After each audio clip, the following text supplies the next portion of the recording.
Caution fatigue, the phenomenon that continues the cycle of exposure to viruses during pandemics. We are living in a world where the spread of COVID-19 continues, resulting in daily loss of lives. For nearly a year, we've been dealing with the risk of exposure. We isolate, we quarantine, we wear masks and gloves, and we sanitize our hands and the surfaces we touch. You may have found yourself tired of isolating and wanting to spend time with friends and family, to getting back to work or school. You may have stopped wearing a mask because they are uncomfortable, or they make breathing difficult, or you simply forgot to wear one. You may have stood too close behind someone in line at the store. You may be using far less caution now than when the pandemic began. You may just want your life to return to normal because you feel the precautions just aren't worth it anymore. This is caution fatigue. I'm Charlie Sinclair with the Spartanburg County Public Libraries, and in this video we will learn what caution fatigue is, why it happens, how to spot the effects, how to cope with it, and how to communicate your safety needs to those directly around you. What we have been seeing in recent headlines featuring crowded beaches, parks, and even house parties is that people who may have initially adhered to safety protocols are beginning to ignore them. Jacqueline Gollin describes this type of behavior as caution fatigue. Gollin is a clinical psychologist and associate professor of psychiatry and behavioral sciences at the Northwestern University Feinberg School of Medicine, and she has observed caution fatigue through 15 years of research on the effects of depression and anxiety on decision making.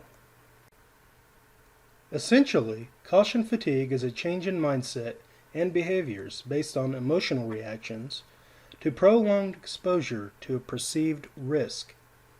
Even though the current risk looming over the world is COVID-19, caution fatigue isn't new, and it isn't limited to outbreaks.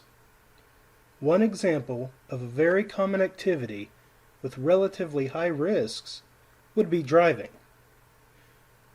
When a person first starts driving, they are more vigilant with their own vehicle, other vehicles and drivers, roads, and traffic laws.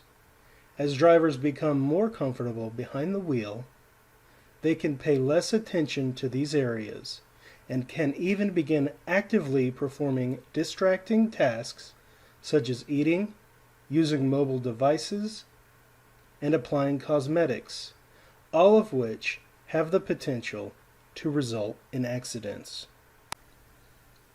These examples come about because as people deal with tasks and experiences, their comfort level increases. As the comfort level increases, the perceived value of the threat decreases, which leads to less attention given to the task or situation. Why is this? In an interview with PBS NewsHour, Gollin explained the psychological reasons behind caution fatigue. She said that people have mental or physical fatigue from continually dealing with the stressful situations around them. Our brains biologically adjust to alarms that are around us because it helps reduce our sense of stress, and so we will take longer to respond and will start to ignore warnings. People become desensitized to threats they have regularly encountered. In addition to becoming desensitized to stress, Gollin explains that as more time passes with no clear time frame for getting back to normal, motivation to continue safe practices is lessened by stress, anxiety, and isolation. David Ropik, an expert in risk psychology, found that people are more likely to react emotionally rather than rationally to a perceived risk. He explains this by citing research which found that perceived stimuli are processed by the amygdala, a part of the brain that deals in part with emotion, before they are routed to the prefrontal cortex, the seat of higher order thinking and decision making in the brain. As the pandemic goes on, people are more likely to become less afraid of the virus and more afraid of losing control of their lives as they know it. This underlying fear will potentially lead people to getting back to their normal daily practices prematurely.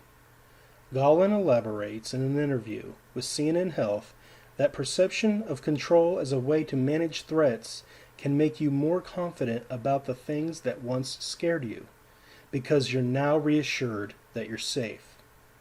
The danger of caution fatigue is that it can lead to more spreading of the virus. People who have not contracted the virus are more likely to think they won't, which can lead to a change in behavior, which in turn raises the risks they will contract the virus in the future. Through isolation, we lose connections with others, which has negative effects.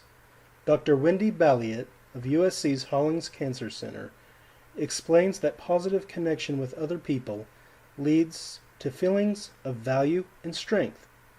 She provides hope by suggesting ways to still connect with others through isolation. Many methods include online socializing through book clubs, exercise and meditation, and gaming. But she also includes physical connections, such as socially distanced driveway gatherings, daily outdoor time, and socially distanced walking. Dr. Balliet goes on to explain that coping with caution fatigue isn't the same for everyone.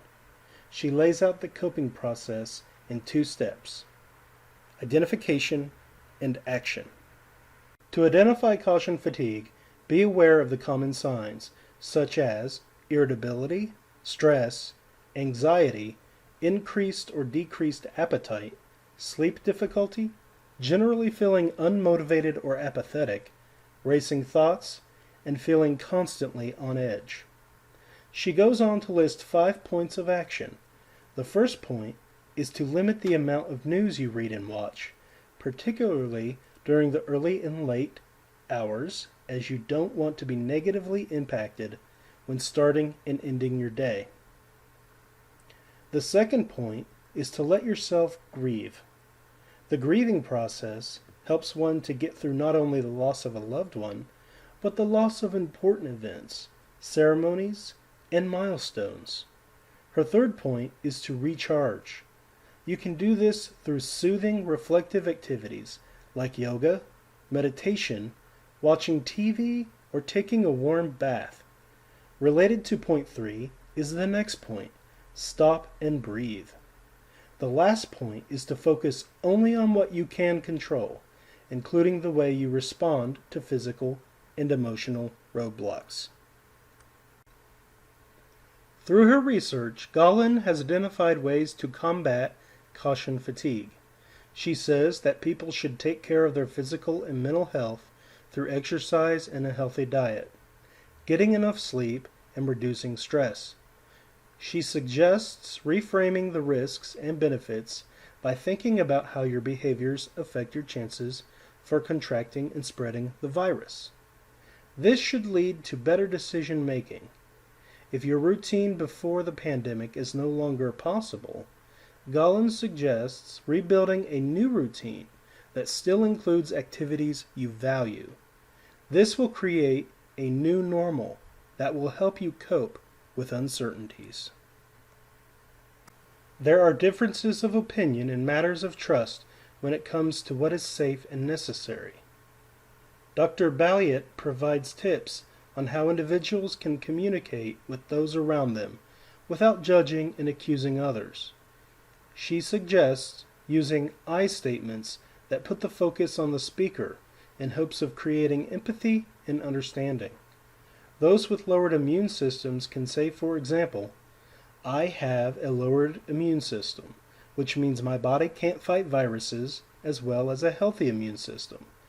I feel worried about my health and acquiring COVID-19 when people around me aren't wearing masks. The main goal is to educate rather than accuse, which is more likely to make others more receptive to the message. It's important to remember that no one is in this alone. If you feel you need help, get it. If you find that worry or stress is interfering in your daily life, making it hard to complete seemingly easy tasks, it is important to reach out to a mental health professional for help. In her Time.com article, Jamie Ducharme explains the ultimate benefit of understanding and combating caution fatigue. Social distancing is really about the common good. In keeping yourself safe, you're also improving public health, ensuring that hospitals can meet demand, and quite possibly saving lives. Overall, these are altruistic acts that instill values like hope and compassion that can help you to avoid caution fatigue. Thank you very much for watching this video. It is my hope that this presentation has helped to reinvigorate your awareness and give you ideas of how to cope through this difficult time. Stay safe.